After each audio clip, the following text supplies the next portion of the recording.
ये तो एजुकेशन का बात है, हमारी पॉलिसी की बात है, तो उसको मेरे हिसाब से ठीक नहीं रहेगा, है ना? मतलब उस चीज़ को बच के इसके चलेंगे। इसके बैकडोर हुँ। से हट के रहेंगे तो हाँ, ज़्यादा वो अच्छा। बच के चलेंगे, ठीक रहेगा। ठीक। सर इसके क्योंकि काउंटर में अगर क्वेश्चन ऐसा आ जाता है जब शराब मिल रहा था ना, जैसे आपका नाम क्या है प्रो? जी सर, संतोष नाम है। तो संतोष, ऐसा था जब शराब मिल रहा था ना, उस टाइम पे बच्चे काफी वो मतलब इजीली एक्सेस था उनको, और आप हर घर में देखते थे कुछ ना कुछ जो है कि वो शराब पी रहा है। आप किसी भी फील्ड पे गांव में चले जाएंगे, बच्चे एकदम से खरीदते थे और शराब पीते थे। लत लगते जा रहा था, आदत लगते जा रहा था। तो इन चीजों को भी तो आपको देखना पड़ेगा ना। उससे वो सामाजिक तौर पे कितना बेनिफिट हुआ है शराब बंद होने से। खास करके महिलाओं और बच्चों के पर्सपेक्टिव में जो सुधार आया है, इसको कोई जस्टिफाई नहीं कर सकता। कितना भी करोड़ रुपए का क्या कहते हैं रेवेन्यू आ जाए बिहार को, कोई फर्क नहीं पड़ने वाला है। और वो जो कह रहे हैं कि इतना रेवेन्यू हमको मिलेगा, तो जो बिहार सरकारें अभी पैसे का यूज नहीं कर पा रही है, मनरेगा में इन्हें जो पैसे मिलते हैं वो पैसे घूम के चले जा रहे हैं, अलग अलग डिपार्टमेंट के पैसे वो मार्च एंडिंग में वापस चला जा रहा है। उस फंड को आप ठीक से मैनेज करें, तो आप सरकार से, केंद्र सरकार से और डिमांड करें, आप अलग अलग सोर्सेज से रेवेन्यू जुटाने का प्रयास करें, वो ज्यादा बेहतर होगा। नहीं तो एक तो अनपढ़ स्टेट है बिहार, ऊपर से आप शराब चालू कर देंगे, तो मुझे तो बिल्कुल फेवर में ऐसे भी नहीं लगता है, पॉलिसी भी फेवर में नहीं लगती है। और अभी आप करंट गवर्नमेंट का ये डिसीजन भी है शराबबंदी का, तो शराबबंदी को ही डिफेंड करना है। हाँ, अगर बोलेंगे कि क्या प्रोसेस हो सकता है, तो हो सकता है। तो आप खोलेंगे तो लिमिटेड तौर पे खोलिए, जो बड़े बड़े होटल्स हैं, बार्स हैं, उसमें ही सिर्फ शराब का वितरण कीजिए, या फिर कुछ शहरों में कुछ अलग अलग पॉकेट्स में ही। ऐसा नहीं कि फिर पंचायत के स्तर तक आप शराब का दुकान खोल दें। क्या कहते हैं, यही नीतीश कुमार जी ने ना शराब को खोला था। पहले इतना शराब नहीं मिलता था बिहार में। जी, जी, जी। 2008 के बाद से ही ये स्थिति बदली है। गांव गांव में वो जो शराब का दुकान खुल गया, इतना शराब का दुकान खुला, पंचायत पंचायत में शराब का दुकान खुल गया था। उससे ही ना, इस शराबबंदी से हर जगह आप देख, उस समय के न्यूज़पेपर को उल्टा के देखें तो हर दिन कुछ ना कुछ महिलाएं कहीं ना कहीं धरना प्रदर्शन कर रही हैं।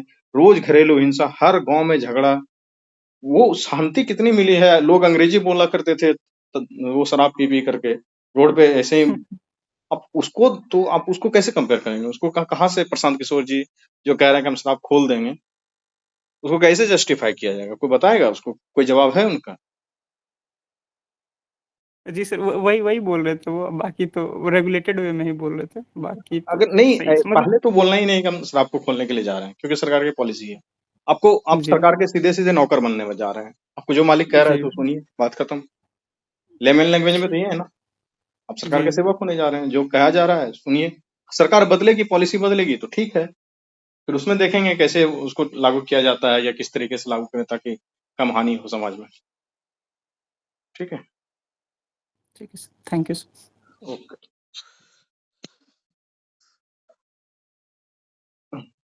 क्या है आमिर, कुछ पूछना? सर ये मेरा रेलवे प्राइवेटाइजेशन वाला क्या आंसर देना है वो पूछना था। देखिए, रेलवे में जो प्राइवेटाइजेशन का प्रयास सरकार कर रही है, वो पहले तो तेजस का जो प्राइवेट ट्रेन चलाने का एक कॉन्सेप्ट आया था, वो कॉन्सेप्ट फेल हो गया है। ठीक है, तो आप उसे बताएंगे कि सर रेलवे जो प्राइवेटाइजेशन करने का प्रयास कर रही है, तो इस तरीके से प्रयास करे ताकि वो प्रयास जो है कि इकोनॉमिकली वायबल हो। एक वो तेजस ट्रेन फेल होने का कारण आपको पता है?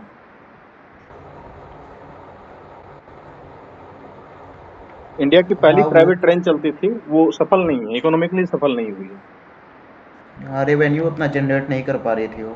हाँ, तो अगर सरकार प्राइवेटाइजेशन करती भी है तो इस इकोनॉमिकली प्राइवेटाइजेशन करे, लोगों के वेलफेयर का भी ध्यान रखे, क्योंकि रेलवे सिर्फ और सिर्फ पैसे कमाने की मशीनरी नहीं है, उसको प्राइवेटाइज कर दिया जाएगा। प्राइवेटाइज करने के साथ साथ जो वेलफेयर का कॉन्सेप्ट है, कि वो क्या कहते हैं, वो कैरियर ऑफ इंडिया है ना, तो उसका ध्यान रख यस के प्राइवेटाइजेशन हो। ऐसे नहीं, वंदे भारत एक्सप्रेस है, इकोनॉमिकली बिल्कुल ही मतलब कि सफल ट्रेन नहीं है। आपको पता है वंदे भारत एक्सप्रेस वो घाटे में जा रही है। Yes sir.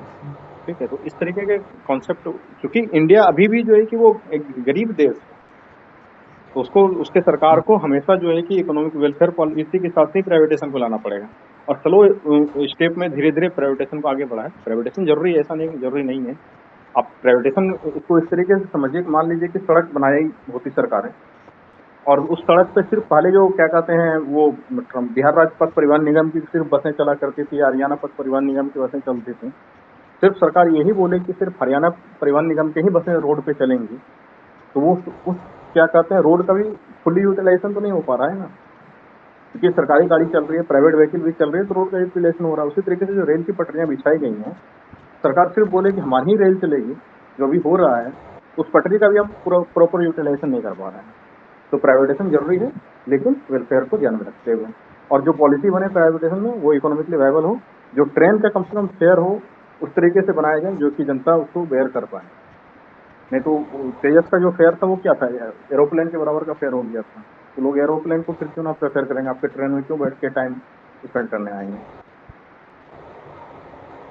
ठीक। सर एक प्राइवेट स्टेशन भी बना है, रानी कमलापति स्टेशन, जो कि भोपाल में है। तो वहाँ की कुछ एग्जाम्पल देते रहते हैं कि वहाँ के फैसिलिटीज जो गवर्नमेंट रेलवे स्टेशन है, जो कि नॉर्मल रेलवे स्टेशन है, उनसे ज़्यादा बेहतर है। इस पे काउंटर किया जा सकता है। तो नॉर्मल रेलवे स्टेशन से फैसिलिटी ज्यादा है, तो रानी कमलापति के जो क्या कहते हैं वो स्टैंड पार्क का जो चार्ज है ना, वो भी कुछ ज्यादा ही है। तो इस तरीके के क्वेश्चन को क्या करना है ना, तो आपको बताना है कि सर उसमें जो चार्जेज वगैरह लिए जाते हैं ना, उनको इकोनॉमिकली नहीं रखा जाए, जो सरकार अभी तक रखती है उसको इस तरीके से ही कुछ डिजाइन करने का प्रयास किया जाए, और अलग अलग सोर्सेज से रेवेन्यू कमाने का प्रयास किया जाए।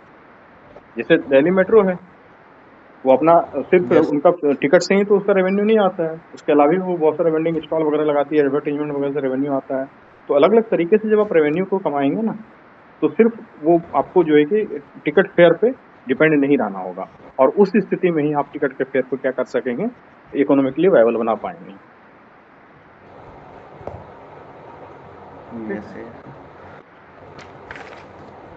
ठीक है सर।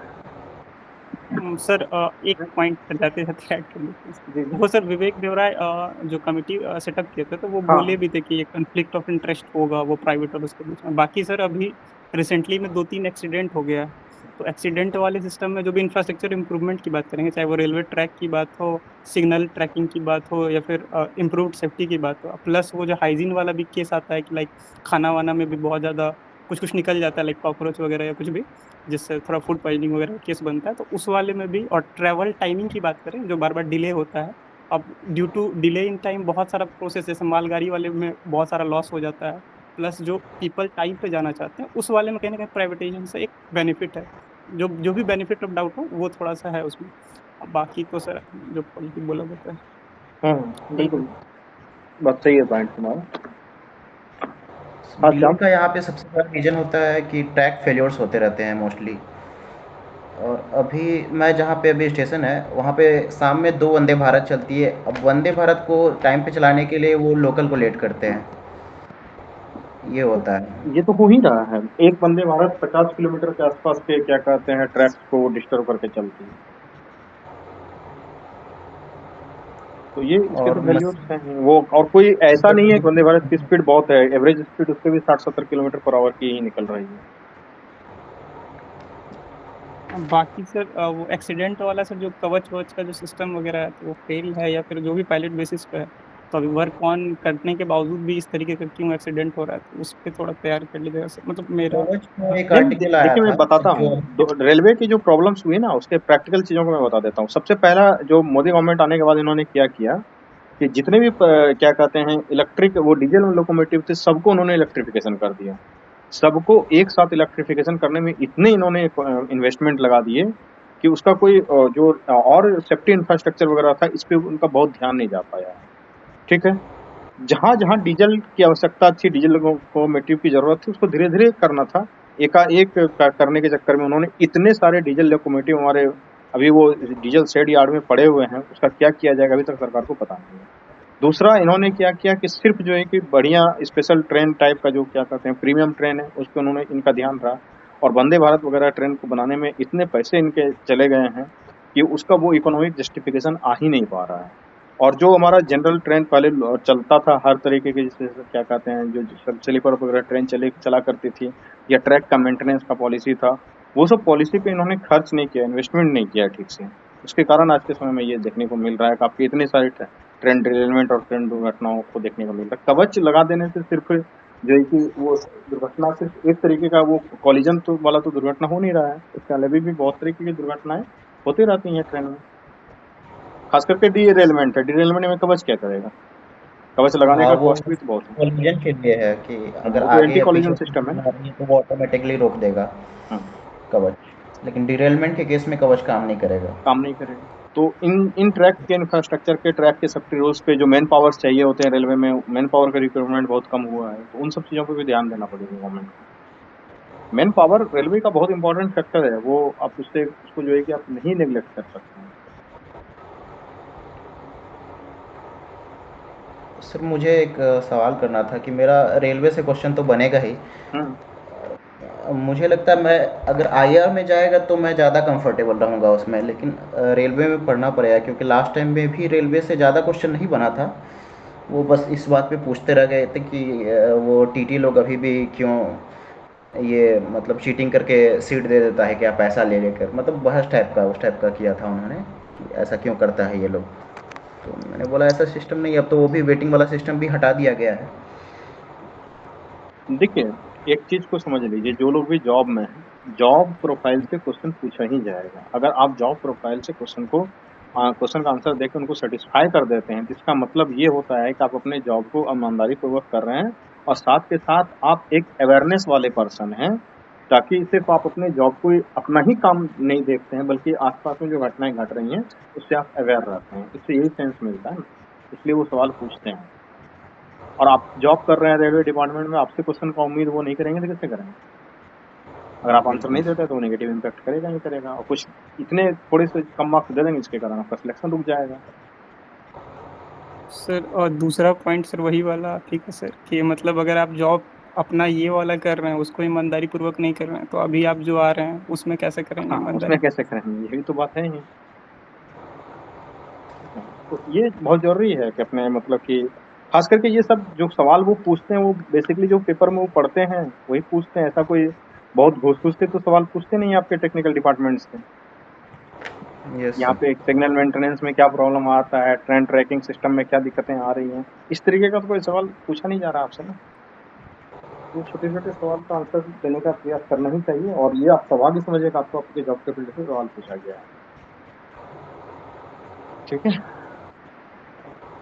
ओके वही सर। तो सर इस बार बहुत पूछा जा रहा है वो नक्सलिज्म को लेके सर। तो बिहार में नक्सलिज्म मतलब जी, कैसे टैकल बिहार करना है? में नक्सलिज्म की समस्याएं लगभग लगभग बहुत समाप्त हो खत्म हो गई गया हैं। है। आज से कुछ समय पहले मुंगेर हो गया, जमुई हो गया, बांका हो गया, इन सब क्षेत्रों में, कैमूर के कुछ पहाड़ी वाले क्षेत्रों में, उधर गोपालगंज के क्षेत्रों में नक्सलिज्म की घटनाएं हुआ करती थी।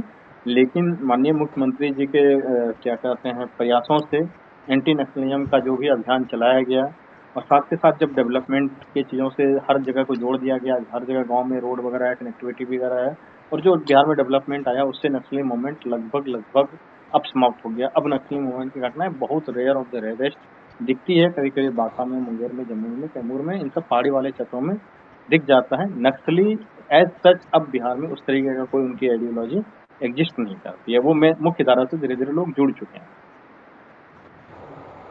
ठीक है, तो अगर पूछता है तो डायरेक्ट बोल सकते हैं कि सरकार ने जो स्टेप्स लिए उसके कारण बहुत इम्प्रूवमेंट हुआ है और अभी ना के बिल्कुल, बराबर है। 2008 से 12 के बीच में, 12-14 के आसपास तक सरकार ने कई जगह जो कैंप बकायदे लगवाए थे। जो आर्मी के जो जवान थे, जो रिटायर्ड हो चुके थे, उनको बिहार सरकार ने फिर से रिक्रूट करके उसको स्पेशली इसी बात के लिए एंटी नक्सल कैंपों में लगा करके नक्सलियों को शांत करने का प्रयास किया था। हर जगह से जितने भी गुंडे वगैरह थे, नक्सली वगैरह थे, उनको पकड़ने का, धर पकड़ की कार्रवाई वगैरह हुई थी उनके ऊपर।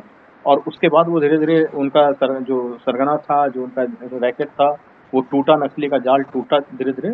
और उसके बाद फिर विकास की जो धारा बही है बिहार में, जो रोड्स वगैरह, कनेक्टिविटी वगैरह, लाइट, बिजली, जो बेसिक सुविधाएं थी, वो सब चीजें जब मिलने लगी, तो गांव वाले भी नक्सलियों का सपोर्ट करना छोड़ दिए। जब पब्लिक का आपका सपोर्ट टूट जाता है, तो फिर आप सरकार के अगेंस्ट में कुछ नहीं कर पाते हैं, क्योंकि मुखबिरी हो जाती है ना। कहाँ आप गांव में ही ना छुपेंगे, किस जगह छुपेंगे? हर जगह अगर पब्लिक आपके विरोध में हो जाए, तो फिर आपकी आइडियोलॉजी काम करती नहीं है। वही हो गया है बिहार में। और ये अच्छा बात है कि नक्सली अब नहीं मिलेगा आपको। आप कहीं घटना भी नहीं सुनते होंगे कि कोई नक्सली घटना हो गई। अदरवाइज आप 2012, 13, 14 के आसपास में अगर पेपर पढ़ते हो, उसमें आप पेपर में देखिए हर दिन कुछ ना कुछ होते रहता था। यहाँ नक्सली पकड़ा गया, उस जगह उस पहाड़ी पे नक्सली ने कुछ ऑपरेशन कर दिया, वहाँ पे पुलिस वालों को मार दिया, वहाँ पे धान लूट लिया, उसके बाद उससे रंगदारी मांग लिया। तो नक्सली तो ये सब भी काम करने लगा था ना बिहार में। उनकी आइडियोलॉजी में ये भी एक फ्लॉ था कि वो रंगदारी मांगने का काम करने लगे थे बिहार में। जो नक्सली का कॉन्सेप्ट क्या है, जल जंगल जमीन वाला कॉन्सेप्ट है। वो ओरिजिनल कॉन्सेप्ट से ये लोग भटक गए थे, तो फिर तो जनता ही उनका साथ देना छोड़ दी थी। मुंगेर में, जमुई में आप जाइए, वो ठेकेदार वगैरह जो भी रोड वगैरह बनाता था, उसका जितना भी क्रेशर क्रेन मशीन होता था, बुलडोजर वगैरह रहता था, सबको वो जला देता था कई बार पैसे मांगने के चक्कर में। तो वो लेवी वसूलने का काम कर रहे थे, तो फिर उनका वो अब है ही नहीं, बिल्कुल खत्म हो चुका है। Thank you. ओके, ठीक है फिर, thank you so much sir. Okay, good night. ठीक है। Thank you.